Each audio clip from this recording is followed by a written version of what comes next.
বেআইন বা অবৈধ অনুপ্রবেশ কোনো অবস্থাতেই গ্রহণযোগ্য হবে না। ভোরের অন্ধকারে নদীপথে বাংলাদেশে ঢোকানোর চেষ্টা করা হচ্ছিল ৮ জনকে। তবে সীমান্তে বিজিবির সতর্ক টহল সেই চেষ্টা ব্যর্থ করে দেয়।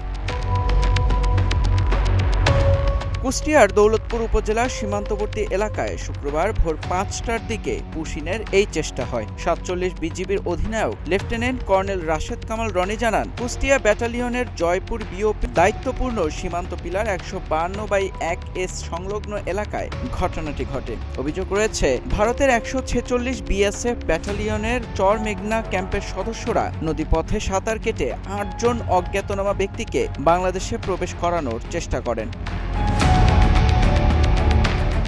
বিজিবির তথ্য অনুযায়ী ওই ৮ জনের মধ্যে ছিলেন ২ জন পুরুষ, ৪ জন নারী এবং ২ জন ট্রান্সজেন্ডার ব্যক্তি। বিষয়টি টহলরত বিজিবি সদস্যদের নজরে এলে তারা তাৎক্ষণিকভাবে বাংলাদেশে প্রবেশে বাধা দেন। বিজিবির কঠোর অবস্থানের মুখে ওই ব্যক্তিরা নদীপথেই ভারতের অভ্যন্তরে ফিরে যেতে বাধ্য হন। ফলে পুশিনের চেষ্টা ব্যর্থ হয়। বিজিবি জানিয়েছে, সীমান্তে যে কোনো ধরনের অবৈধ অনুপ্রবেশ ও সীমান্ত আইন লঙ্ঘনের চেষ্টা প্রতিরোধে তারা নিয়মিত টহল ও নজরদারি চালিয়ে যাচ্ছে। পাশাপাশি স্থানীয় গ্রামবাসীদের সম্পৃক্ত করে সীমান্ত এলাকায় মাইকিং সহ বিভিন্ন সচেতনতামূলক কার্যক্রমও পরিচালনা করা হচ্ছে। মেহেদী ইসলাম সোহাগ, গ্রিন টিভি ডিজিটাল।